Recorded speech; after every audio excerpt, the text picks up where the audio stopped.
Ladies and gentlemen, let me just begin by acknowledging that we have a task ahead of us come December 7, 2024.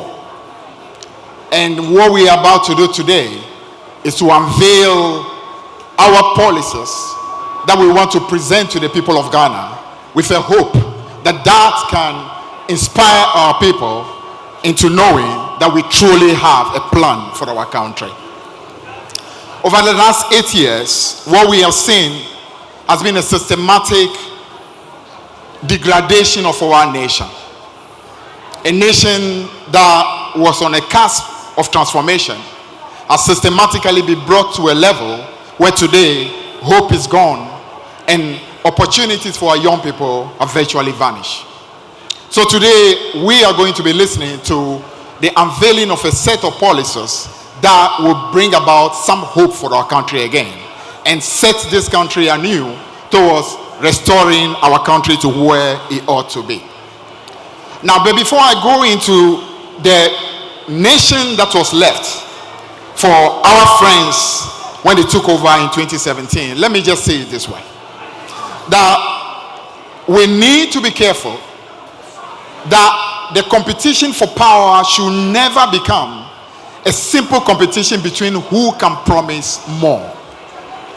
Because if it's an issue of promising, we know we in the NDC we can never match our friends in the NPP.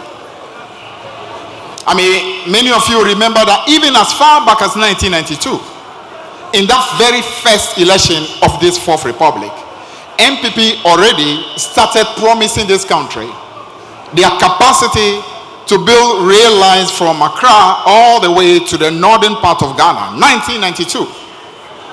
So these are people who are known for easy promises. Because unfortunately their belief is that to win power, you simply need to say anything. So anything that can be promised, just promise it. So a contest between us and them on the back of promises is a contest that naturally we will lose. Why? Because if you have integrity and you have honor, you don't just promise anything for the sake of promise. So what I want to establish before I go into the Ghana we left is that promises are important, but promises based on policies that we want to deliver must be inspired by principles. When principles inspire your policies, you are able to deliver those policies. Now, so when, for example, you say that you want to transform Ghana in 18 months, we know that that's a policy that is not underpinned by any principle. That's a policy that is simply anchored on lies and deception. We know that when you say, for instance, that you want to change this country from taxation to production, you clearly are stating a policy that is not anchored on truth. You are lying, because it's simply not possible in a developing country to tell people that you want to remove taxation and simply have a country that is only for production. It's not possible. Some amount of taxation will definitely continue. When you say one village, one dam, and you know beyond doubt that you do not have that capacity, you are deceiving the people. And that is what we have seen over the last 8 years, that every single one of those promises today have become promises that are null and void. Now, so we want to make a difference. And the difference we want to make is our promises and our policies are anchored on principles. And those principles represent the life of the promises that we make. So, if you saw over the 8 years that we were in power, what it is that we were able to deliver for our country, you must appreciate that it is because every single thing we said, even though we were not perfect, was anchored by sound principles. And those principles were anchored on the respect we have for our people. The need for us not to just tell our people anything because we want power, but tell them what it is that we can truly achieve. Now, so in the 8 years that we were in office, these are some of the things that we left behind for our friends. Even though they came into office and the first thing they did was to tell the country that we left for them a country that was destroyed, a country that was in a mess. But truly, if you go through the record, you know that many government would actually be happy to find the foundations that we left behind when we left office in 2016. In 2016, when we were living, we delivered for our friends in the NPP a sound economy that was marked by sustainable public debt with a debt to GDP ratio that stood at 55.6%.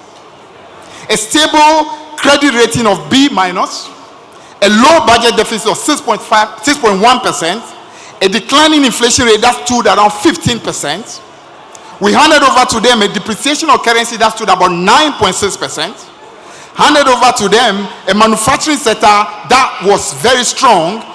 We handed over to them 2 massive oil fields that they inherited. Handed over to them a cocoa sector that was thriving and was producing at over 960,000 metric tons a year. Handed over to them a number of significant buffers. And some of these buffers are the ESLA that we handed over to them. We handed over to them Ghana Infrastructure Investment Fund, handed over to them a sinking fund, and all these were funds that any government taking office would be happy to inherit. Now, apart from this, we handed over to our friends the most monumental portfolio of investment that you can ever boast of in every sector, whether in the health sector, in the educational sector, in the energy sector, in across the whole segment of all that we had in government. Many people would actually wish that they inherited such an economy. Our friends unfortunately took over and pretended this was an economy that was in chaos. Now, when you take over a country and you cannot even acknowledge what you take over, you lie about the quality of the economy that you had met, right from the word go, you are in difficulty. Now, so what I want to just close today to say is that our manifesto that we are presenting to you today, just as we have done in the past, is a manifesto that will be delivering to you promises and policies that we know are achievable. The things that we cannot do, we will not talk about. But what it is that we can do, we will elaborate today in order for the country to know the clear difference between the NDC and the NPP. The final thing I will say before I sit down is that no government is perfect, so we accept that mistakes can be made. But what you do when you are in government is to show the humility, which humility means that when you are charting a path and there is a problem, you should have the capacity to acknowledge it and be able to receive the feedback so that corrections can be made. The manifesto we are presenting today is by no means going to be a perfect manifesto. But one thing we can promise you is the humility of the leadership, the humility of John Mahama, the humility of the people who are going to work with him to be able to say if there is a problem, we will be able to receive the necessary feedback and do the corrections in order to be able to deliver for the future. Unfortunately, we deal with people who, even when it is blatantly wrong, even when the vehicle is driving in the wrong direction, they are too proud, they are not humble enough, they are too arrogant to acknowledge it, and they continue driving in that same direction, refusing any feedback, refusing any constructive criticism.